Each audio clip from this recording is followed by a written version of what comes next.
In my book, there's a lot of genealogical research, you know, going back, Dick's family, my family, these heroic and amazing tales of people who went west. But one of the things I discovered is that Dick and Barack Obama are 8th cousins. What? Is that an amazing thing? Yes, if you go back 8 generations, really? They have a common ancestor. These spiritual beings have been ruling this planet through very specific bloodlines, who long ago swore allegiance to these beings in exchange for wealth and power over the human race, in preparing the whole world for the ultimate spiritual deception these evil entities have planned. These bloodlines are literally able to be traced by genealogists all the way back to ancient Sumer and Babylonia, and these human familiars or pets of the demonic angels have worshipped Satan and his minions under many forms from the time of Sumer right up to our present day. So there were new beings planted in the garden. Primarily, they had been created to function as sources of food for the collection of gods that had been possessed by evil. Secondarily, they were to be used as physical vessels to be possessed by the gods. Once possessed, they would be used to carry out evil's plan to spread death and destruction on earth. Incest was practiced by ancient Egyptian royalty. Mothers married sons and brothers married sisters to keep the power and the money all in the family. Like their pharaonic ancestors, the British monarchy have a long history of incestuous inbreeding.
is of an interbreeding between a non-human race, force, whatever, and humans, creating a hybrid bloodline, a fusion of the two DNA.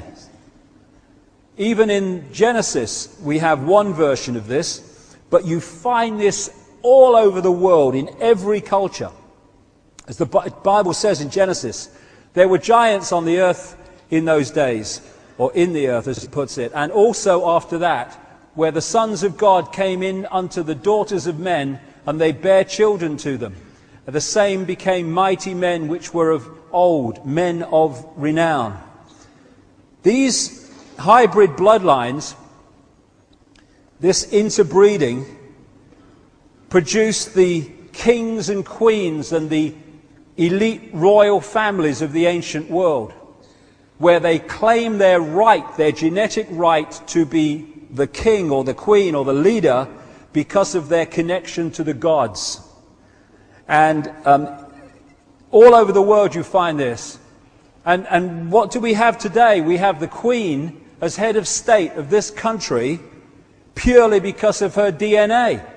In Sumer you find the same. Sumer, which became Babylon, which became Iraq, has ancient texts and tablets which describe the same recurring global story of this interbreeding to create this hybrid race. The hybrid race became known as the demigods, part human, part God, because of this interbreeding connection.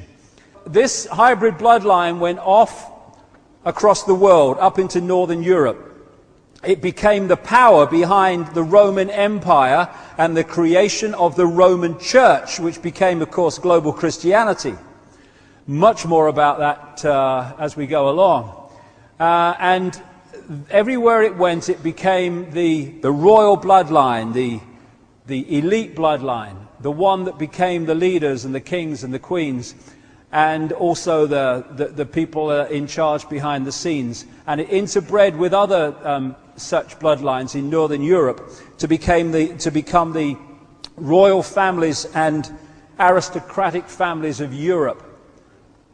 And so today, these hybrid bloodlines are known as the Illuminati, the illuminated ones, and they're the ones that control the transnational corporations, governments, the banking system, the whole shebang that dictates and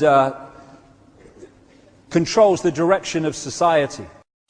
Many of the United States presidents have blood relations with each other. The Bush lineage has blood ties to a great number of former presidents. George Washington, Millard Fillmore, Franklin Pierce, Abraham Lincoln, Ulysses Grant, Rutherford Hayes, James Garfield, Grover Cleveland, Teddy Roosevelt, William Taft, Calvin Coolidge, Herbert Hoover, Franklin Roosevelt, Richard Nixon, and Gerald Ford. Michael Tessarion points out in his work that Bush is closely related to every European monarch on and off the throne, and has kinship with every member of Britain's royal family. Bush's family tree can be documented as far back as the early 15th century.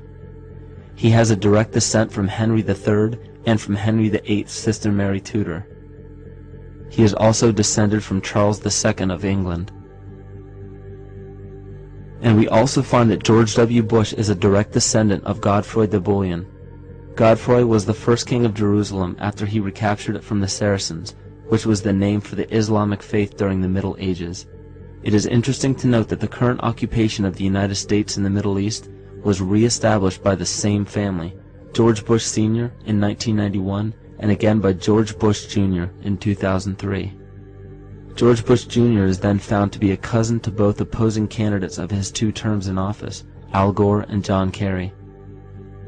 Democratic President Barack Obama also has blood ties with George W. Bush, as well as Gerald Ford, Lyndon Johnson, Harry Truman, James Madison, and the British Prime Minister Sir Winston Churchill. On the opposing side of the 2008 presidential ballot, John McCain is descended from Robert the Bruce, King William I of Scotland, and also Godfrey the Bullion. Let me take you through this, branch by branch. The 101st Airborne Division, air assault. Vice President Dick Cheney, the man who's only a heartbeat away from the presidency, is actually a blood relation. He's President Bush's 9th cousin once removed. Cheney's cousin Barack Obama is also Bush's 11th cousin and the 9th cousin of Brad Pitt. But we're only just getting started. President Lincoln was President Bush's 7th cousin 5 times removed, and Bush shared more than just a ballot with John Kerry. That's right, they're 9th cousins twice removed. There's also royalty in the Bush bloodline. Princess Diana was Bush's 11th cousin twice removed. And then there's this bombshell. Happy birthday, Mr. President. Sure, she may have been singing to JFK, but what about GWB? He is, after all, her 9th cousin 3 times removed. He's also related to Playboy founder Hugh Hefner, even Pocahontas, and Vlad the Impaler. Trace the family tree far enough, and you get Madonna, Celine Dion, and Tom Hanks.